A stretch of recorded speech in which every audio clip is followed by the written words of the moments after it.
Welcome. Welcome to the Illumination series, our very first shout in this series. Hope that you're ready for this most beautiful, beautiful experience. As you know, Jeff is getting ready to channel, and welcome everyone. Now it's time for us to be ready. So with that, let's start with that deep and conscious breath. That breath of presence.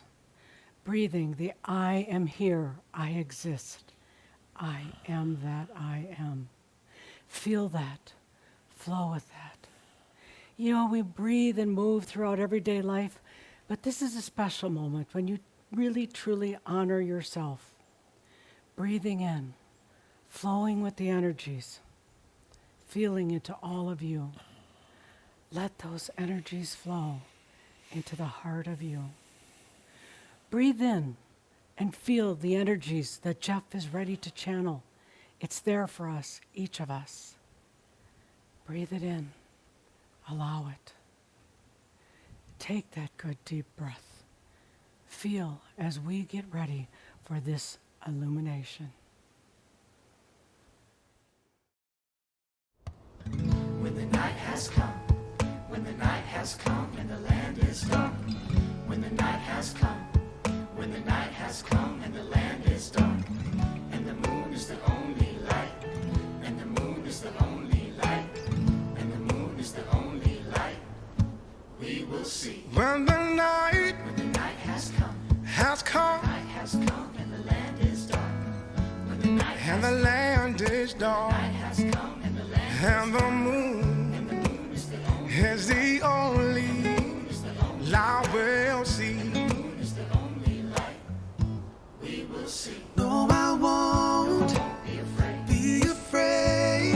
No, I won't be afraid. No, I won't be afraid. Just as long as you stand by me. Just as long as you stand. So darling, darling, stand by me. Oh, won't you stay? Stand by me.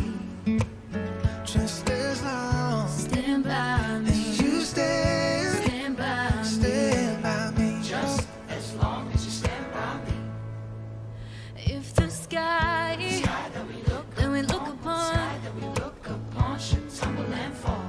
should tumble and fall, all the mountains should crumble to the sea. All the mountains should crumble to the sea. I won't cry, I won't cry, No, I won't shed a tear, just as long just as long as you stand by me. just as long as you stand. So darling, darling, stand by me. Oh, stand by me. Stand by me. Oh, Just as long Stand by me. as you Stand by me. stand by me. Just as long as you stand by me.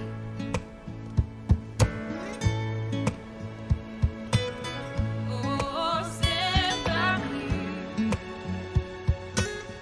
Won't you stay as long, Just as long. just as long, Just as long. stand by me. Just as long as you stand by me. Whenever you're in trouble, won't you stand by me? Oh, won't you stand by me? Just as long Stand by me. as you stand. Stand by me. Stand by me. Just as long as you stand by me. Oh, oh, oh. Stand by me. Oh, you stand by me. Oh, oh. Just as long Stand by me. as you Stand by me. stand by me. Just as long as you stand by me.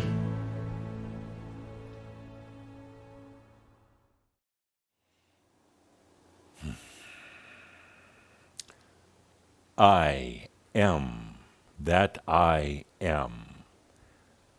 Adamus of Saint Germain. I'm going to take a moment before I open Calder's eyes. Just take a moment to, I want to feel you without the benefit of the human eyes going. I'm going to feel my environment right here, sitting here in Kona. Fresh air. What a thing. And feel each and every one of you for what you're doing on the planet, for staying here, and then assuring you that there are angels rejoicing. No, truly are angels rejoicing. It's been a long and difficult journey in this lifetime, especially difficult, challenging, but I guess you're Shambro, you wouldn't have it any other way. You wouldn't take the easy way, as some of us suggested.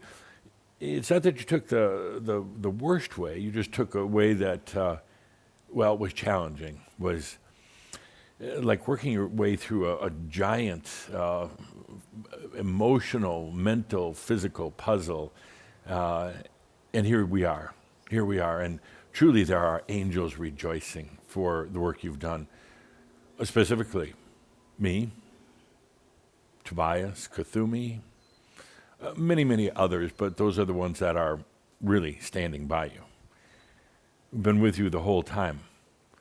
Haven't abandoned you. Once in a while, we have those moments where we see what you're doing. We have the head smack moments, but we've been there with you.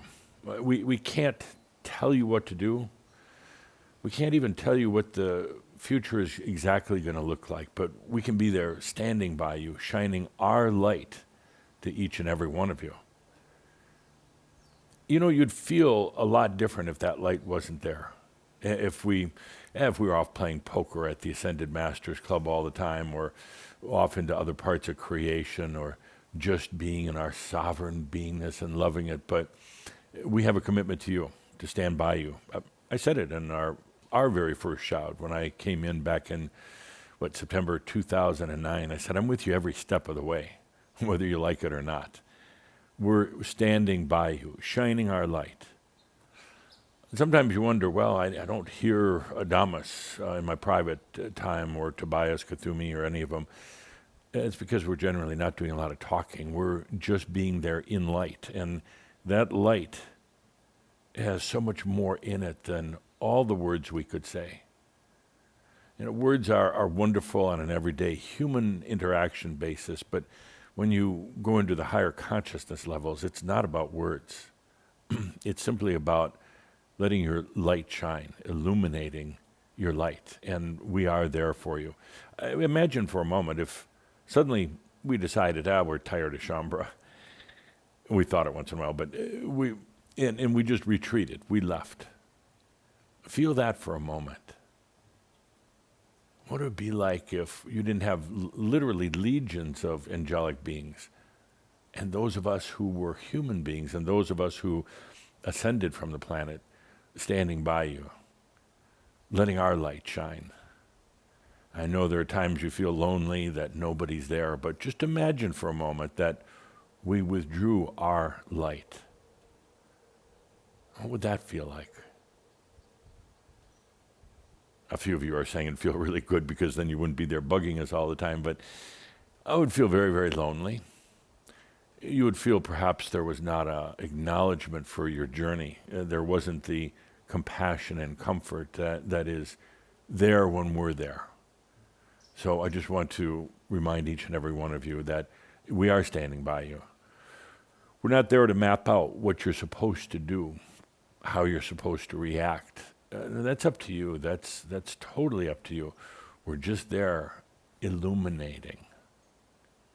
And that's why we call this the Illumination series. A lot of names that we could have had, but I think right now it all boils down to a few simple things, and it's illumination.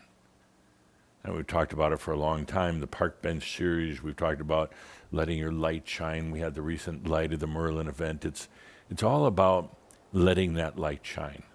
That is the reason why you're here. There's two simple things. We could go into the Marab right away, just because there's two very simple things. You are here to illuminate, to let your light shine, just as we are here for you, standing by you, letting our light shine. You're here to bring this light to the planet. You could look at it poetically. You're bringing comfort and compassion. You're bringing solace. You're bringing humor. You're bringing something to fill the darkness. You could look at it from the metaphysics of it. There is the need for more consciousness, or the time of more consciousness on the planet. As AI, as technology, zooms ahead faster than what any of us had imagined. You could look at it from that practical standpoint. There needs to be something to balance all of that human energy and mindset that's being put into artificial intelligence. Is going so fast right now that without the proper level of consciousness, it could be like a wildfire that just sweeps across the planet, and instead of building humanity and a new human species, it would destroy everything. Because there's still a lot of greed on the planet. There's still a lot of unconsciousness on the planet. There's still a lot many who don't understand that things like their energy is inherent within them. They don't need to steal it from anywhere else, from anyone else.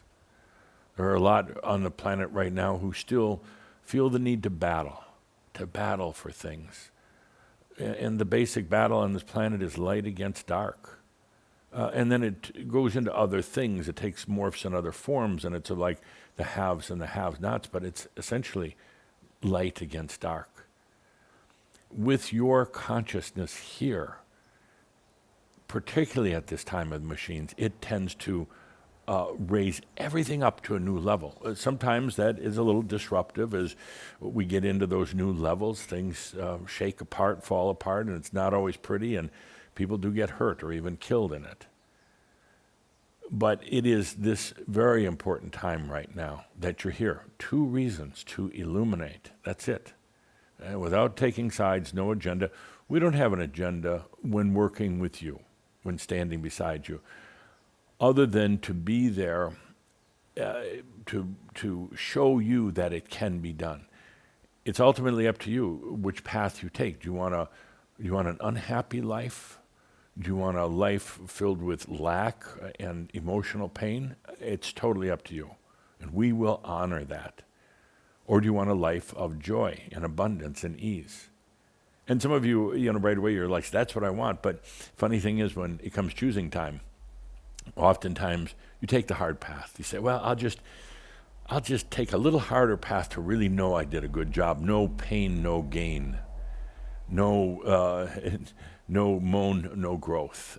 So you take that harder path, and that's when we just like, it's like, if you could imagine, we're kind of like in the critics' corner, taking a look at things that you're doing, and it's, no, not that again, not the hard way. But I think you're learning. I think you're coming to understand that you're tired of that. It doesn't have to be done that way. You're here on the planet for a very simple reason: to shine your light. You've been in battles and causes for so many lifetimes. You are ones who really helped start the churches, good news or bad, whatever that happens to be. But now you come here simply to shine light, to be here for humanity at this epic, epic time. And that's why we called it the Illumination series. Yes. Perfect. You're here for another reason, equally important. And that reason is simply to enjoy your life. Enjoy it. You've gone through all the misery and the heartache. You've taken on things that aren't yours. I've talked about it 1,000,000 times, and I have a few million more to go before you might finally get it. But you are here at this time to enjoy your life, to be in your own grace, to receive, not to have to work at everything, not to have life a struggle, not to get up in the morning and go, another day, to let your energies serve you, to let the energies, and they do it by themselves, to organize into a flow that serves you. Some of you are still having a difficult time with that. I'm going to have to, not today, but another day, I have to slap you up a few times to get you to realize that you don't need to do it. You can have that life of joy right now. Absolutely. So 2 things You're here for the illumination. And you've got buddies, you've got us there with you, and other Shambra. And you're here for joy in your life. Joy in your life maybe means making some changes or allowing changes to happen, to come to you, that the human might fear or might worry about, and you tend to want to stay in the old place and not make any changes. But you have to assume that everything that happens right now, everything, is all about these two things, illumination and living a life in joy. That's it. It's that simple. I mean, we really don't need to say too much more, but Calder's telling me I have an hour to fill, so I guess we'll say a few more words. It's called the Illumination Series. I'm going to ask the production desk if they could play that intro video one more time.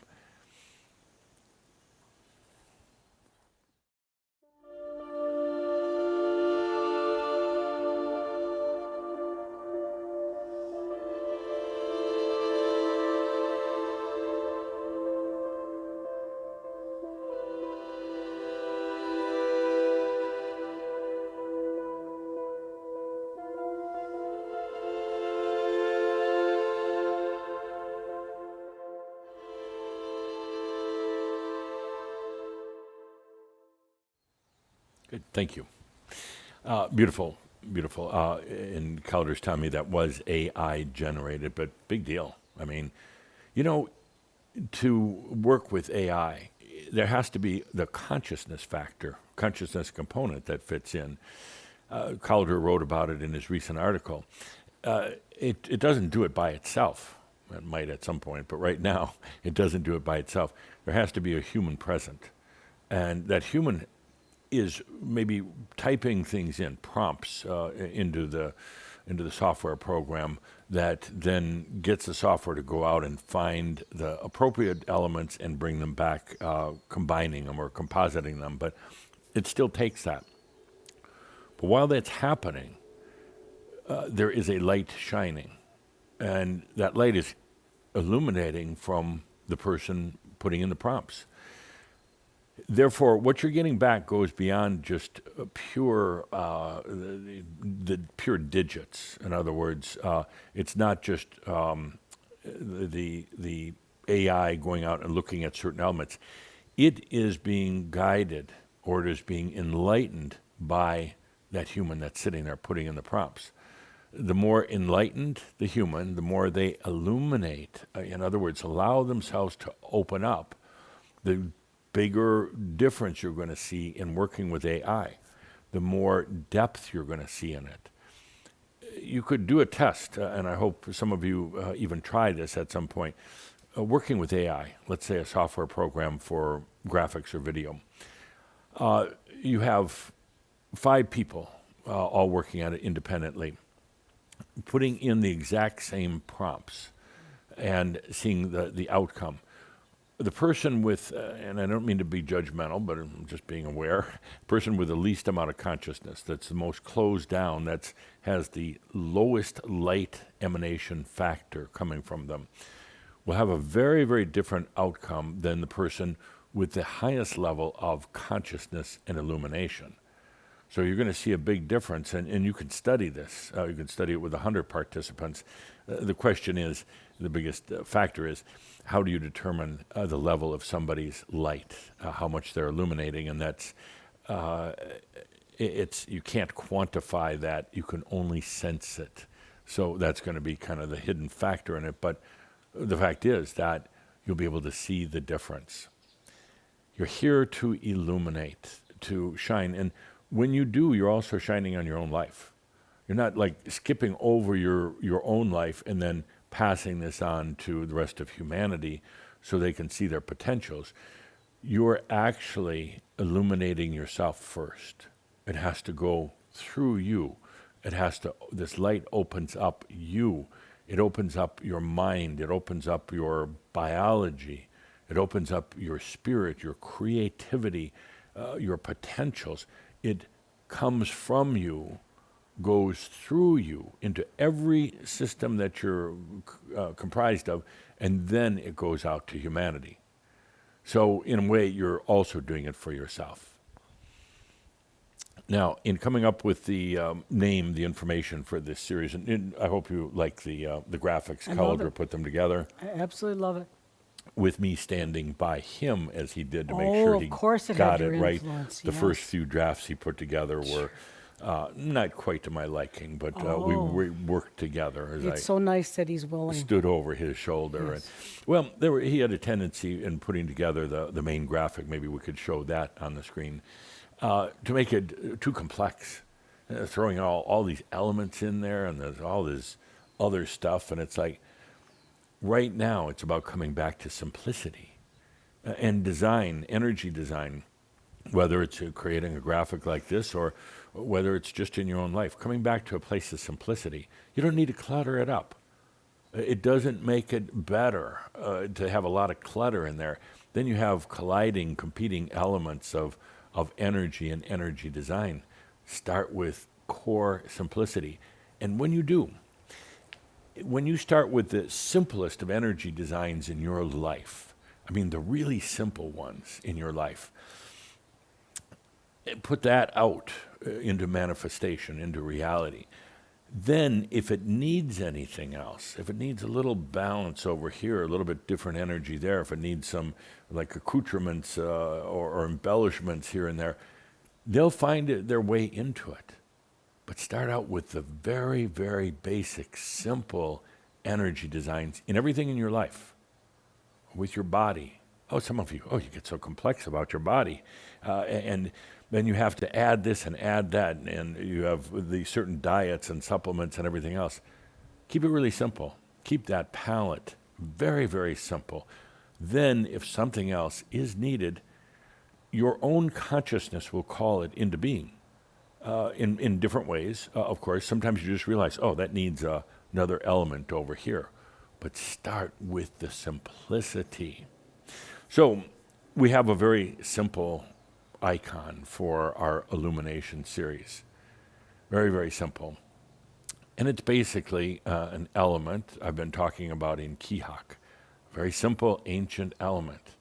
But that's also gotten kind of confused and misunderstood. It's what's called the Hamsa, and it can be spelled Khamasa or just Hamsa, Hamsa or Hamsa, and it's like this. It's the hand, and oftentimes it's depicted with the seeing eye symbol. And over the course of time, people have put other symbols in and kind of junked it up, but it's basically the hand with the seeing eye.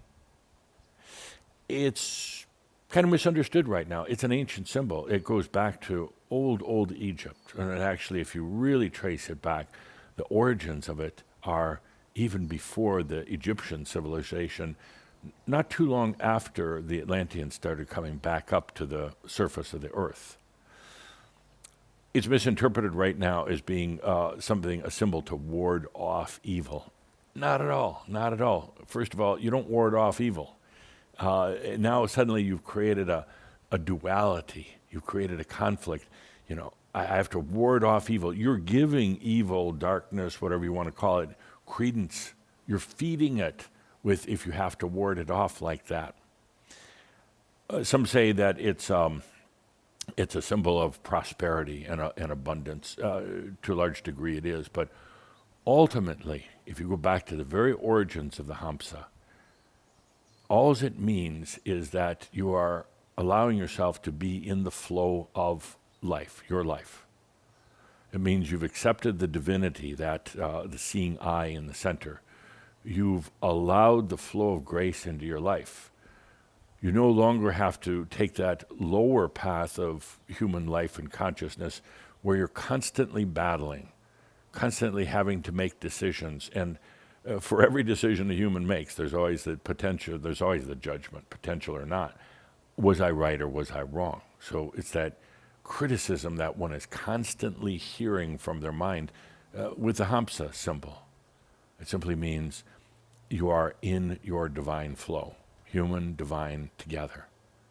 That's why we chose it. I chose it for this series, and we've been talking about it in Kihak. We'll do a marab in just a bit with the Hamsa because there are many other implications of it. But right now, just take a moment and put your own hand out. It's that symbol that simply means you're in divine flow, your divine flow. You've accepted your divine nature, your light into your being. You realize that there are these things of time and space really, they're interesting, but they're somewhat untrue. You can play in it, but you can also play outside of it. And with the Hamsa, you realize that you are a divine being. You're a damn master. You are not a damn master, but damn it, you're a master. You don't have to battle and struggle with things anymore. You just allow, and you're in that flow, and you realize you don't even have to make human decisions, not on the level like you did before. Sure, a decision if you want to sleep late or not, but even at a certain point, you override all that. You don't have to think, should I get up at 6:30 or 7 in the morning? You're beyond that. There's just a flow. You get up when you get up. You don't have to make a decision, should I eat a healthy breakfast or should I eat that donut? It doesn't matter. It really doesn't. And suddenly you transcend even those small decisions. What to wear that particular day. Should you wear something lighter color, darker color, something more formal, informal? That evaporates. It just goes away. And I know it's hard to imagine right now because your life has been full of those things. Having to take care of every little part of your life, of yourself, but it starts to go away. You don't have to worry about it. It's just ordered there for you. You could say by your divinity, your spirit, whatever it is. There's a knowingness that's already there before you even get there. It's already set out. It's like, not literally, but figuratively, the clothes are already sitting on the bed. And you walk in and, oh, okay, that's what I'm going to wear today. It's your own divinity. It's your own energy alignment, your own energy designs doing that for you. That's kind of what the Hamsa, not kind of, it is what the Hamsa signifies. Go ahead and do that again. Hand up, 3 fingers together. And it simply signifies that I am a true master on this planet. I don't have to play the old games anymore. I don't have to wonder when my true divine nature is standing by me. It's always there. I'm acknowledging it with that Hamsa. It's what it originally meant. It's been kind of distorted and perverted along the way. The whole evil, warding off evil, just really irks me because it's not what it's about. It's not like, whoa, get out of here, evil. It's not like bad evil, stay away. This, the Hamsa, is acceptance. Acceptance. I am an embodied master. I allow my divinity, my consciousness, my light. That's it. And you go about your everyday, whatever you're doing, whatever it happens to be doing, and pretty soon you start noticing this flow that's just occurring all the time. You notice there's a flow in your abundance. You know, right now, some of you worry about your abundance. How am I going to pay this bill? How am I going to afford something that I kind of need or even want? How am I going to manage, house payments and car payments and everything else? You get into that mode, that very human mode, and your energy will give you that right back. It's okay, they want to play the game. They want to wonder and worry. It's something that the energy that us, the rest, they'll go, oh, here they go. You don't have to play that game. It's a big leap, yes. It's a huge leap from the way you've been doing things to go to this, and it's kind of scary. You say, well, that's really, letting go. That's putting absolute trust that it's just going to work out. I don't know if I'm ready for it. I don't know if I'm worthy of that. Yes, you are. Yes, you are. That's one of those moments you have to just say, no more. No more. And boom, the Hamsa goes up.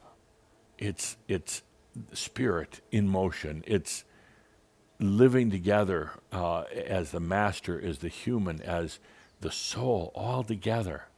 That's the original meaning of Hamsa. And that's why I chose it.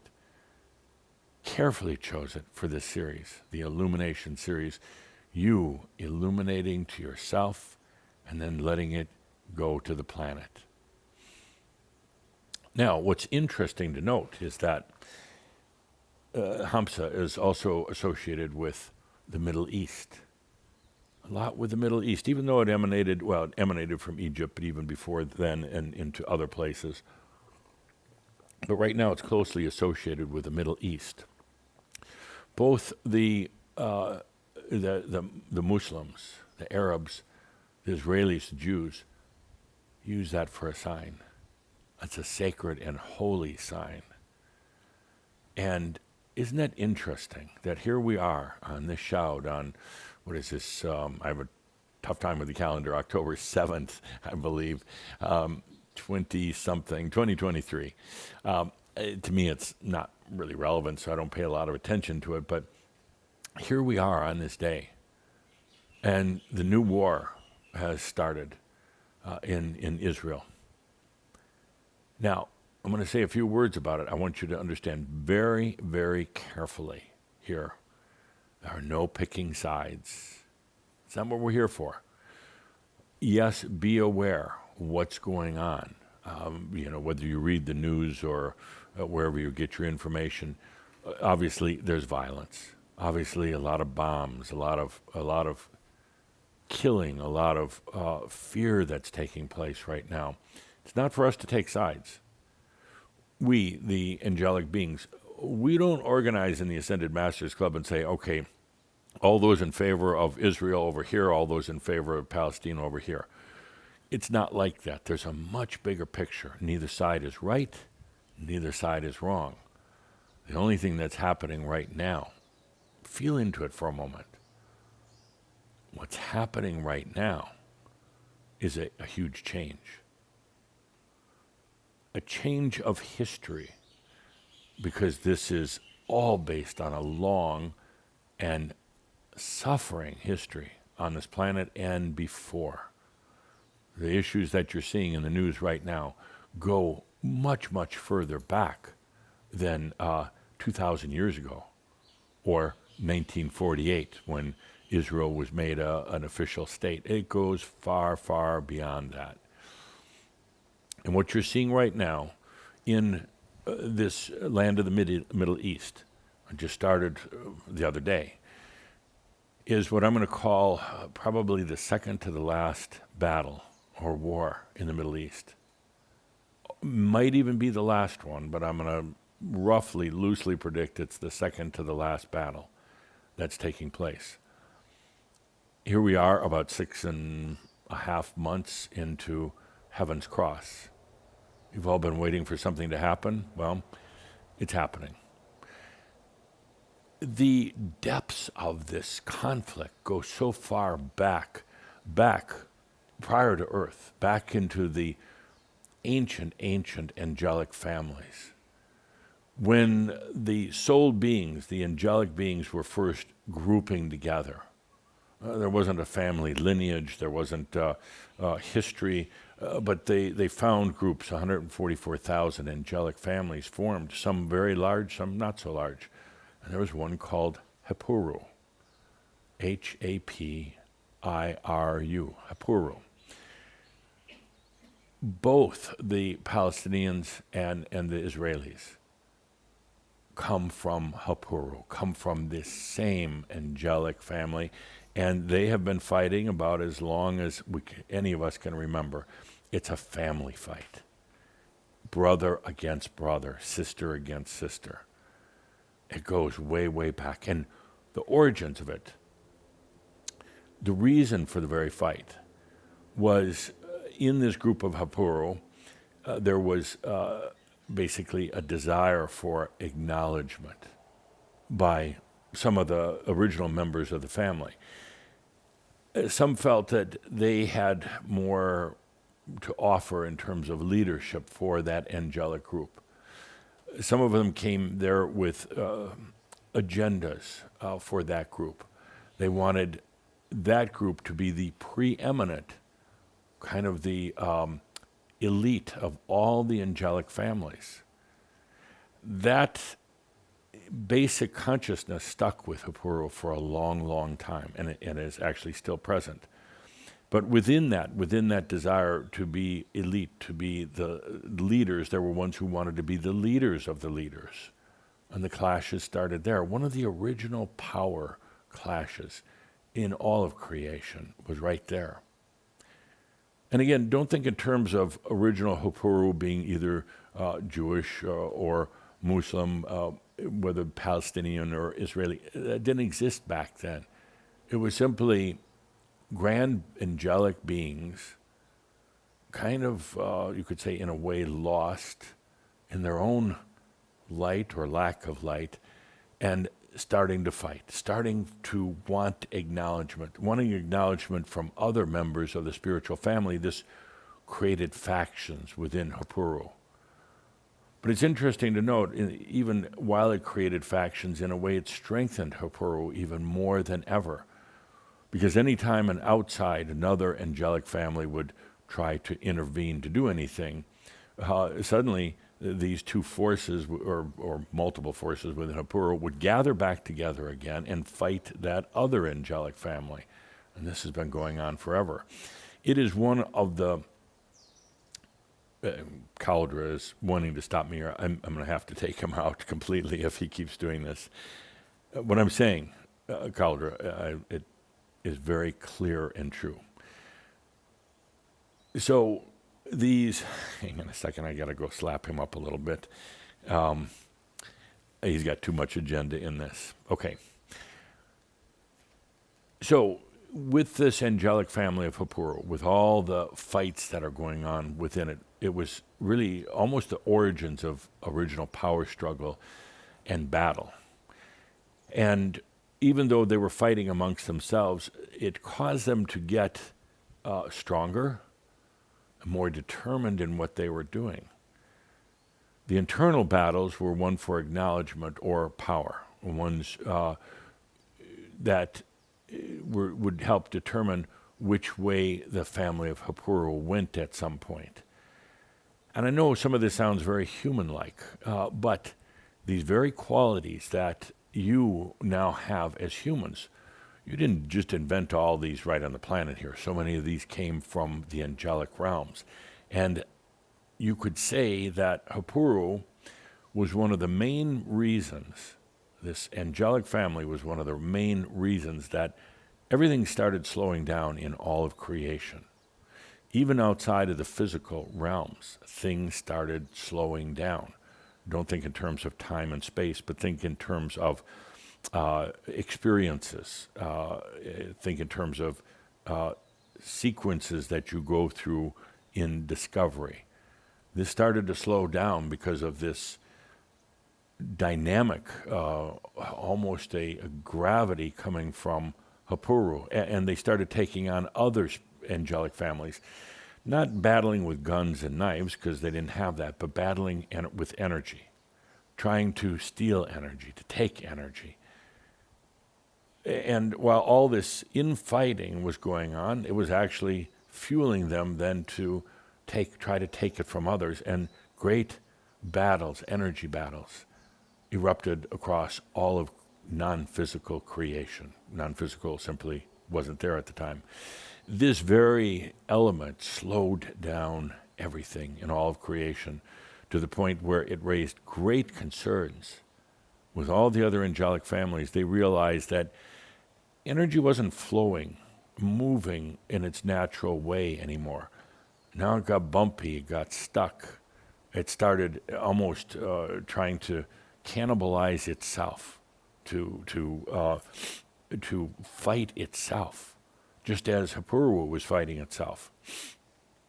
This continued for a long time until finally there was the gathering of the angelic families, the Order of the Ark, that finally said, we have to find a resolution for this. And all the spiritual families agreed, with the exception of one, Hapuru, They didn't want to have this kind of a resolution. It was like the original United Nations, but this is the angelic families gathering together. They realized something had to be done. Otherwise, if the natural flow of energy, it's a natural movement, not across time and space, but through experience and evolution. Evolution doesn't have to have time and space. If this all slowed down, and if it came to a stop, if light stopped moving, then there was a concern that everything would collapse. Everything would go out of existence. Now, that's simply not possible for everything to go out of existence, but it could appear to collapse, to implode on itself. And that's why the angelic families agreed and created this place called Earth and came here. Hapu had a huge influence in Atlantis in the end days. They were generally the ones, and now don't think just in terms right now of Israel and Palestine or Muslims and Jews. It's not about that. It's about a bigger picture. They were generally the ones who still controlled things like technology and wealth and physical flow on the planet. They were the leaders of Atlantis, at least in the later days. They're the ones who reserved for technology for themselves. It was found ways of carefully attuning the crystals of the planet to increase the longevity of one's life, to make one physically not appear to be aging, to heal physical wounds, everything from even an arm that was severed, to regrow that arm. But a lot of this was reserved for just the elite. It was Hapu.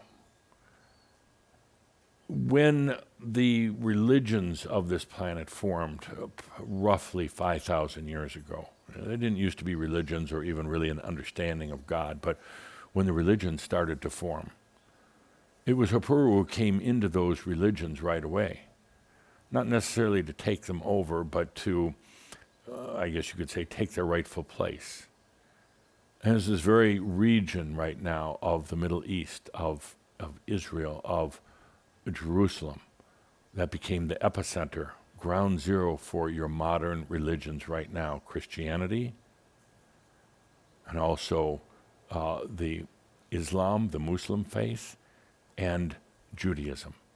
Now, there are other religions headquartered in other parts of the world, but if you feel into the energies, ground zero is the Jerusalem area. Some of you have been there. You know of what I speak, and it's not a pretty sight. I mean, it's visually it's interesting and beautiful, but energetically, it's a battle zone. Even if nobody's fighting, even if they're all just sitting on their chairs, especially observing everybody else, taking notes and reporting back to the leaders, it's a mess. It's a mess. It cannot continue on the way it's been, not in this new light. It cannot. It cannot continue now with the opening of Heaven's Cross. We've talked about it in the months in the past, saying the light is shining too brightly on the planet right now. These old stuck energies, the energies of power, and when I use the word darkness, I don't mean it is a negative thing, but the stuck energies, the old energies, the energies that aren't evolving simply will have to go. They will have to go. There's not room on the planet. And when you take into consideration that this is the epicenter of what is supposed to be light on the planet, the epicenter of God in human form on this planet, and it's right there, and these wars are taking place. And again, it's not about taking sides. It's about understanding history and about understanding where we go next. The tensions have been building for a long time. You know, this isn't the first war or the second, or, you know, this has been taking place for a long time. And what's really happening at the core of things is it's Hapu fighting Hapu. It's like Abel and Cain in a lot of ways in the biblical story, somewhat over embellished, but what is it? Cain kills Abel out of jealousy, wanting the respect of God and feeling that God insulted him, wanting the acknowledgement that he is the power, not his brother. So you have two brothers fighting. One gets killed. That's, in a sense, the story of Hapuru, but nobody ever dies. They just keep killing each other, if you know what I mean. That's what's going on the planet with this situation right now. That's why I want you to clearly understand it's two things. You're here to illuminate your light and enjoy your life. And as you illuminate your light, it is going to bring up to the surface things like the war that's taking place right now in the Middle East. And you say, well, then I shouldn't shine my light. I should turn it down because it's like, no, you're not making the war. All you're doing is shining a light for resolution of a problem that's been on this earth for so very long and a long time before this planet. It's brother against brother right now in this region. It's not like two completely different races fighting each other. It's the same family. This had to come to the surface, and it could be much worse. Fortunately, the increased level of light on the planet is going to create a resolution that occurs much faster, and a real solution, not just having a ceasefire right now, because you know exactly what's going to happen.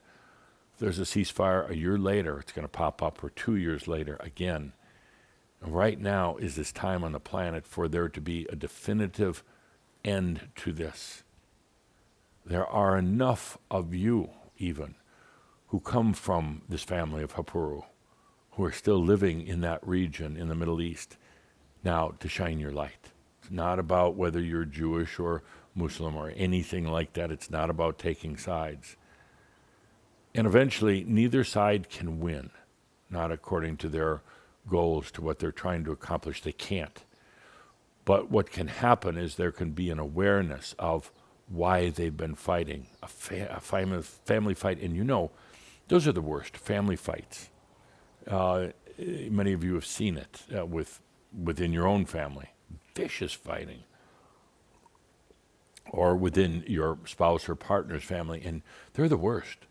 And then you know what happens. The family is fighting and at battle with each other, but an outside force comes in, whether it's the police, whether it's social services, whether it's friends or others, and they'll all temporarily turn on that outside force so that they can get back to their internal fighting. No more on this planet, no more. It simply can't exist. The word, the light, the energy has gone out very clearly to Hapuru from all those ascended masters, all of us.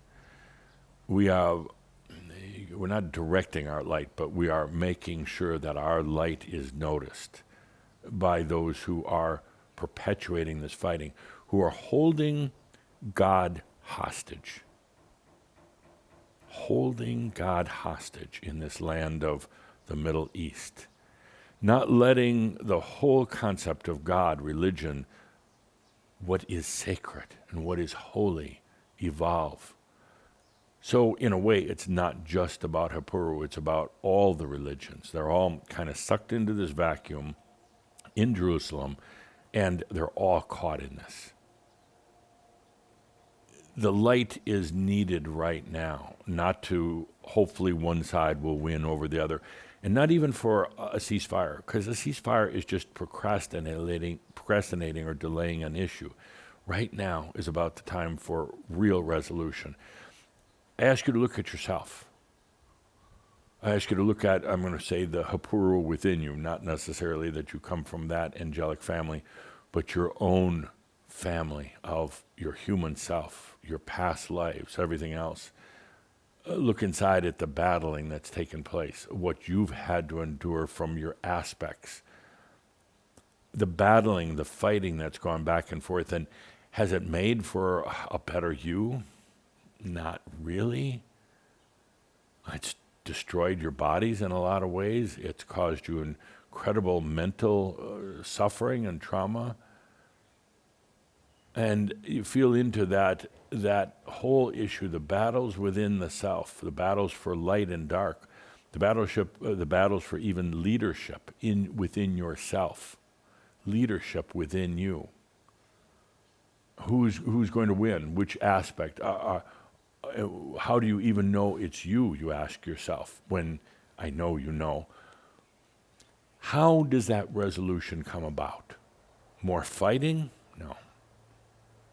Running from it, pretending that doesn't happen, asking everybody just to, put their arms down, stop battling for a bit, have a period of cooling off.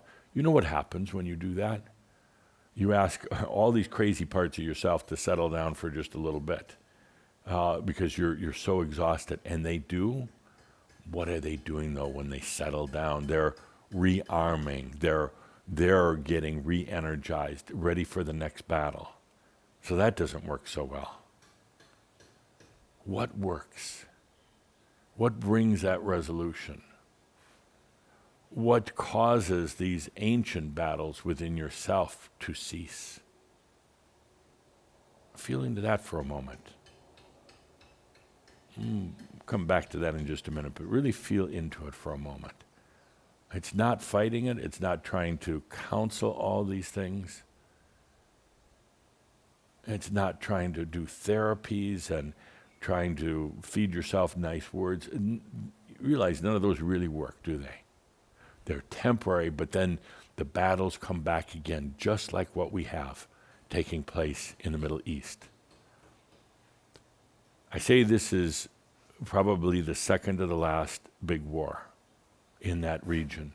Maybe the last, depends what happens in the next 4 to 5 days in particular. I say that it's the last because there's going to be too much light on the planet. Too much light for that to continue on. Something has got to shift right now. Now, shifting is, it's a tricky business. Shifting could mean catastrophic bombing of some sort, nuclear bomb. Shifting could mean a huge loss of lives. Shifting could mean something where this goes beyond just the fighting in the Middle East and it breaks out on a worldwide basis. But those things don't need to occur. There's a lot of other ways shift can occur. When you are able to see a higher potential to end the conflicts in your own life, a better way rather than the old tricks that you've been using all the way along.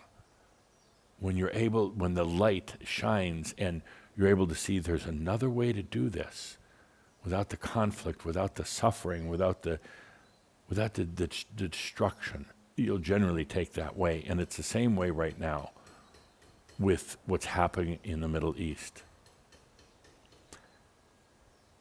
It was inevitable.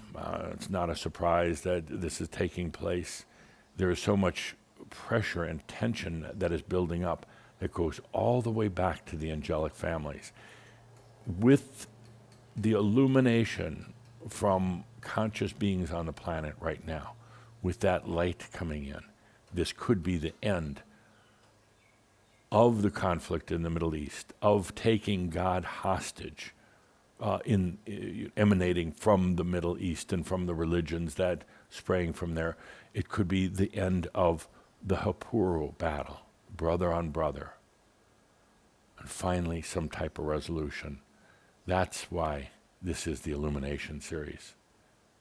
It's simply a matter of you allowing your light to shine. It's a matter of acknowledging this divine flow through you. No more excuses, no more wondering when it's going to happen, no more delaying and procrastination. It's the time you either do it or don't. Either move on with me and the rest of Shambhala or get out. It's the time to take that big leap and to allow that flow. Now, some of you are saying, but I allow it. No, you don't. No, you want something outside of yourself to create it. You want it to be done for you. I cannot make you allow and receive. You have to do that. From after that, after you allow and receive, then there's a natural flow that takes place, and it comes from the grace of your soul, not from me. So there's still a resistance, there's still a doubt and a questioning, and you take certain comfort and pleasure in that, playing the game of, I'm almost there, but not quite. We don't have that luxury anymore. We have to move on. Technology is moving too fast. The new light coming into the planet is pushing the old issues. There's these old stuck energies are coming forward right now. We're just at the tip of the iceberg here of the things that are going to rapidly change on the planet, and you can't be fence sitters at this point. You can't sit on the fence. It's either take that dive and move on, or get off the fence, go back to the other side for a while. You'll have another chance later on. It's here, my friends. It's absolutely here. And this is the time for doing exactly what you wanted to do, illumination. Let's take a good deep breath with that.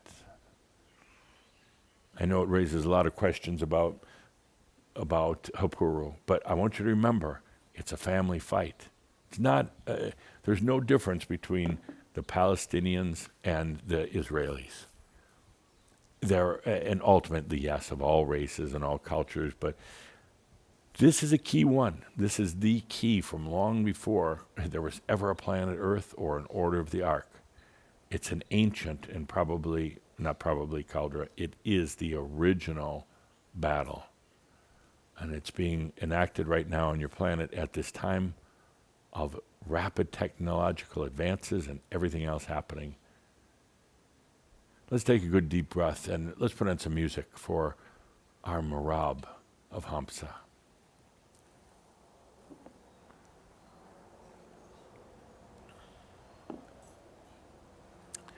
Hamsa, it's a symbol. It looks kind of like a hand with 3 fingers together in the middle. It has ancient origins.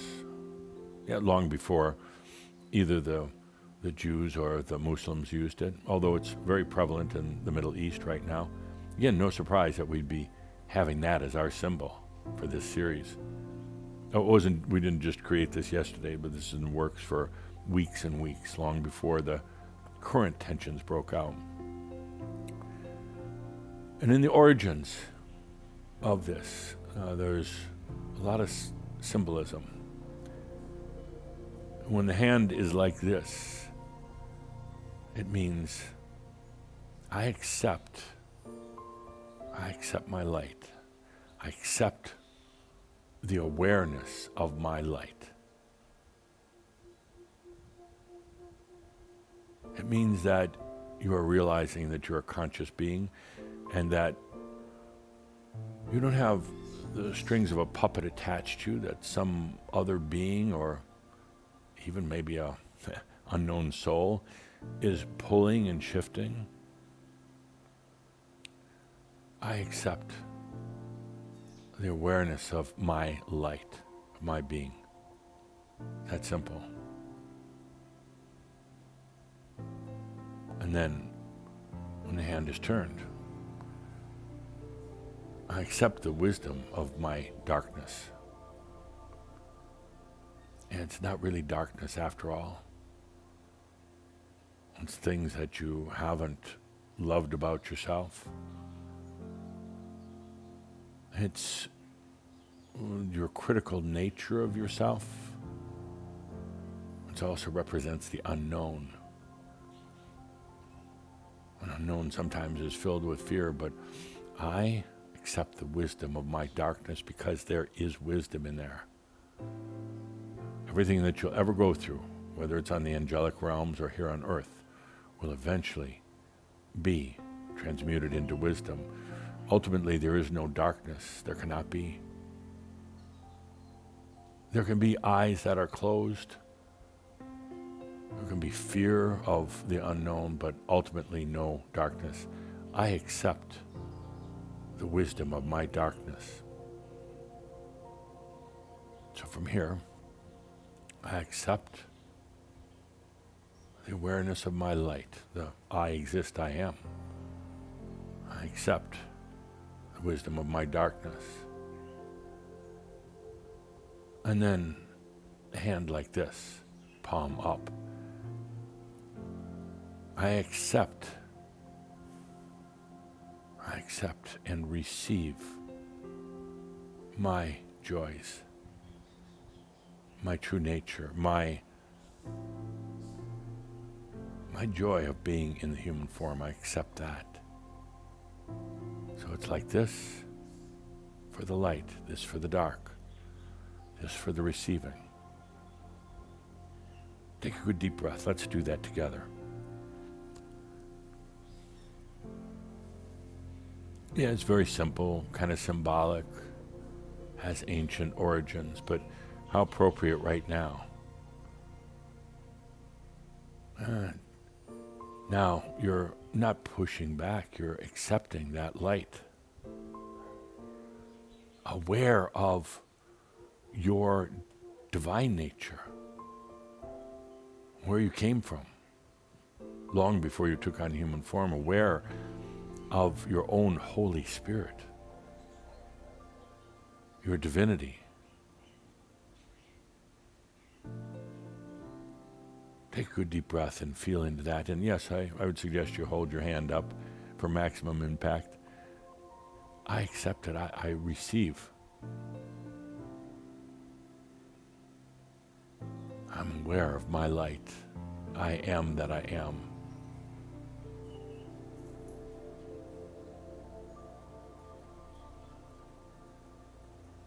Take a good deep breath and feel into that.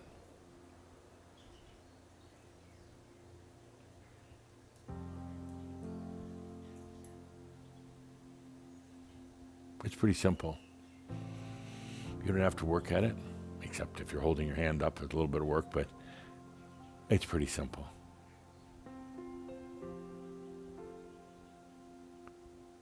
And then I accept the wisdom of my darkness. That's a little tougher.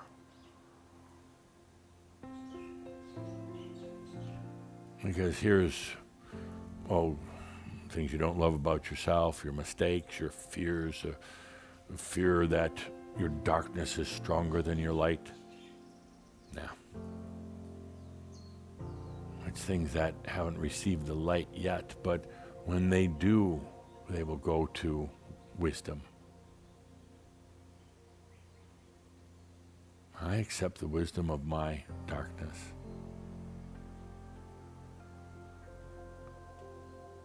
That's probably the toughest one.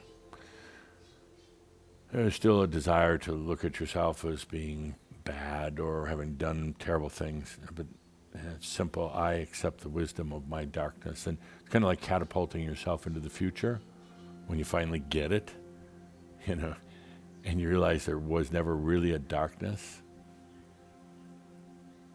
There was just the unknown and the judgments. And now here, the big important one, right here. Right here. I accept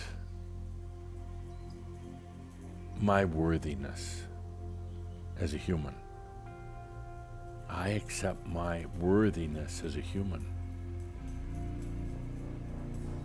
And therefore, I can accept the joy and the abundance. Doesn't mean every day is going to be perfect. No, still here on the planet. You still are surrounded by mass consciousness, but at least in your own reality of yourself, you can accept the joy. It's all right there. I'm actually getting a little irritated that it's taking some of you so long to accept it. that you have resistance to it. Get over it now. I accept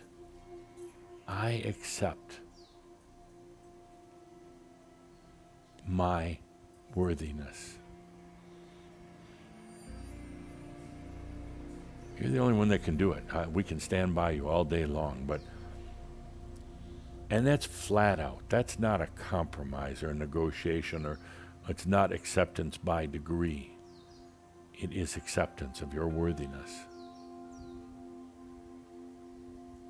Shumber, you've come a long way with allowing abundance without feeling that, God, that old perpetual guilt and suffering, but you're still hesitating. It's time right now. I accept that I am worthy.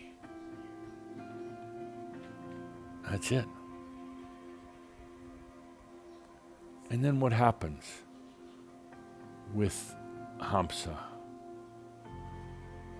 is that you get into this flow. Hard to define, hard to explain to others, but suddenly you're in your own flow. And again, ultimately the meaning of Hamsa is, I don't need to make all these old human decisions. I don't need to plot and plan out everything in my life. I don't have to dress up in my suit of armor every morning and go out into the world. I don't have to worry about where things come from, how they get to me. I don't have to go out hunting every day for a basket full of energy. I don't have to worry about my physical body. I know I'll die one day, but not in the old diseasey kind of way. It's Hamsa, pure grace, pure grace. Now you're in the flow. Things will come along, yes, absolutely. Bad days, but they're not your bad days anymore. You're just in the middle of everybody else's bad day. Whether it's traffic or whatever it happens to be, or bad news, or just the gravity of mass consciousness, but you're still in your flow. You have the compassion to recognize what's going on around you with other people. You have the awareness to understand that they are where they're choosing to be, and that it's not up to you to intervene lest they ask you for help. But now you're in this, well, it's magic, it's a flow, it's physics. The physics of energy now. Like that. Serving you. It actually is pure physics. It is light, your light. Now, coming to you without all the filters and without all the limitations, it's your pure light. Coming to you, and then you letting it back back to yourself, and back out to all of creation. Two things right now while you're on the planet. To illuminate and to enjoy your life. Pretty simple. Pretty simple.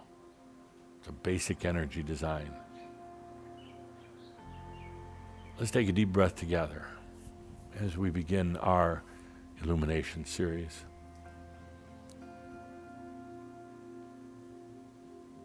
There's a lot happening on the planet, and it's not yours. But I would love for you to shine your light on it.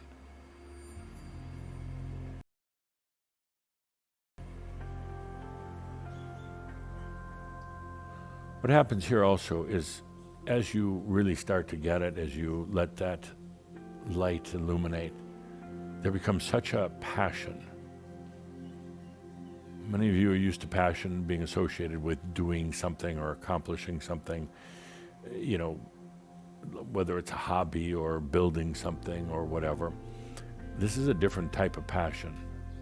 Passion of simply being here, being in such a safe space, being in this very dense gravity of life, and letting that light of your soul be here and then illuminating out. That's perhaps the greatest feeling of all. It's freedom. I can shine my light. I am light, and I can shine it. That's incredible freedom. Let's take a deep breath for everything that's happening on the planet right now. Things are certainly getting disrupted, and things are shaking, rattling. Everything is moving. With what's happening in the Middle East, it's been a long time coming. And yes, I know it causes you to say, what's wrong with humanity, and why the battles, and why this, and maybe feeling sorry for one side or the other. It's an old battle.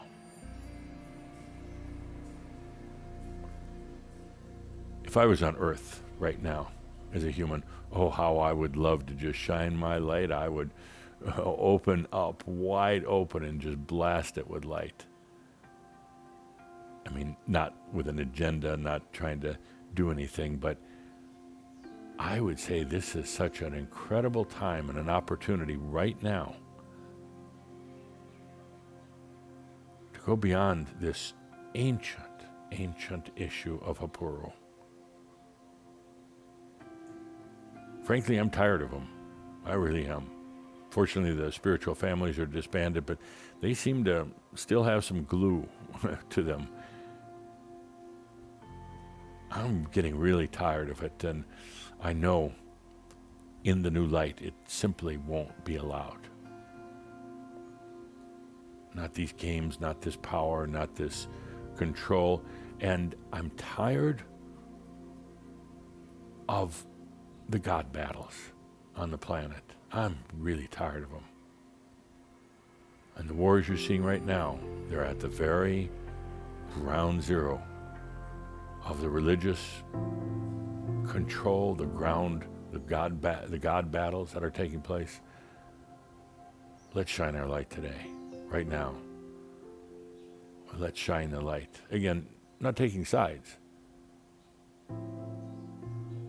Let's have things evolve.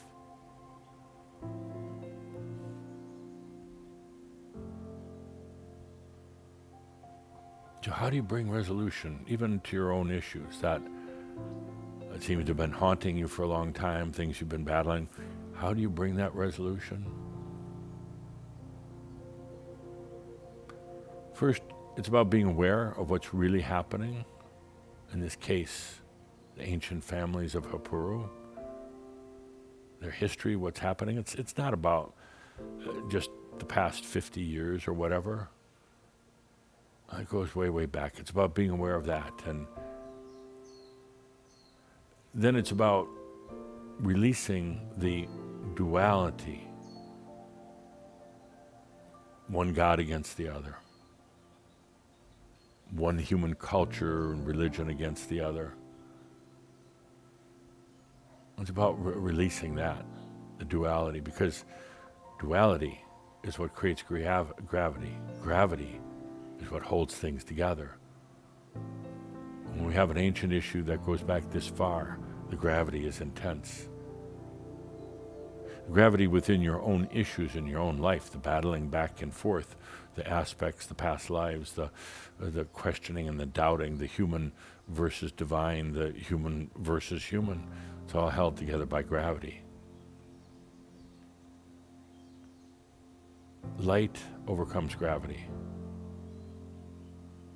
There's not even an issue. It's not even a challenge. Light just flat overcomes gravity. It opens things up. It lets things free. Whether it's the battles within yourself, the ancient battles, the new battles, they're held in place by gravity.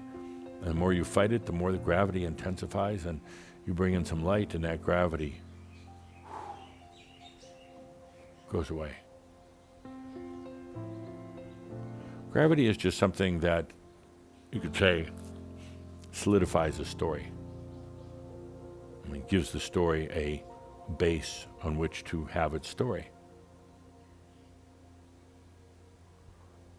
In this case, we have a huge story going back a long way, and both within you and within Hapuru. So we let the light shine, the gravity, it will resist, but it will go. Could you imagine the psychic, religious, mental, and physical gravity of Jerusalem? Suddenly dissipating. They don't have anything to cling on to anymore. They can't hold on. There's nothing to fight. It goes away. It dissolves away. And many of them are left wondering, what are we going to do now? What just happened here? Who am I going to fight now? But, it's hard to fight when there's no gravity holding it together. The new light, it brings a new type of gravity, one that's doesn't have the denseness. We're going to talk about it in Kihak in our workshops and eventually in the Shouds. The new light doesn't solidify gravity. It doesn't smash it into place. The gravity is free-flowing, and it's creative gravity. Creative gravity. And when you shine your light, when you illuminate, and it goes out for all to behold, it goes out to this place in the Middle East right now that's filled with so much conflict. It breaks up the old gravity. And it brings in the new creative gravity. Very, very different. Creative gravity won't allow this kind of fighting. History is changing before your very eyes. In these days right now we're in. A history that goes back far, far, far, far before Earth was ever created, into the angelic families, into Hapuru. It was time for this to end. Let's take a deep breath. Dear Shambra, let's take a deep breath into the acceptance of your light, the acceptance of the wisdom of what you would call darkness. And that very darkness is gravity that's moving, shifting into creative gravity. Creative gravity doesn't have any darkness. It doesn't blind anything like the old gravity did. And then into receiving. Your worthiness into receiving. And don't just do the first two. You are worthy of receiving.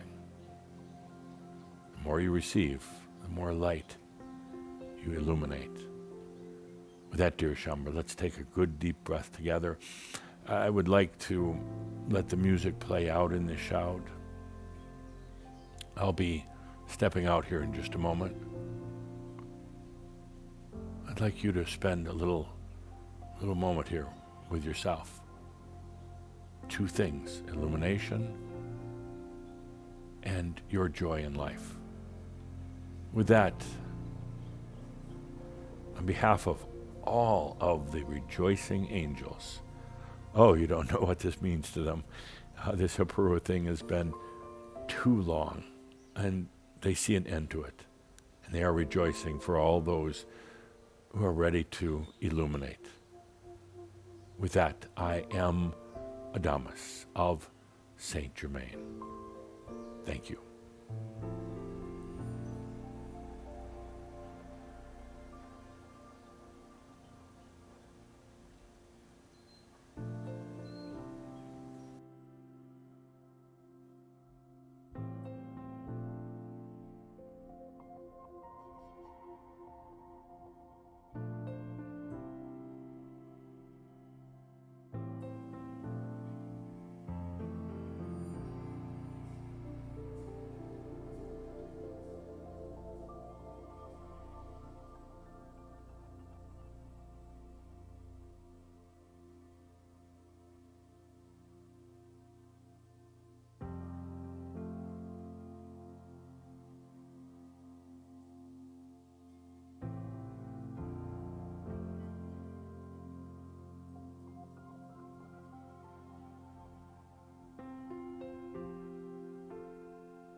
if you awaken from this illusion and you understand that black implies white, self implies other, life implies death, or shall I say, death implies life,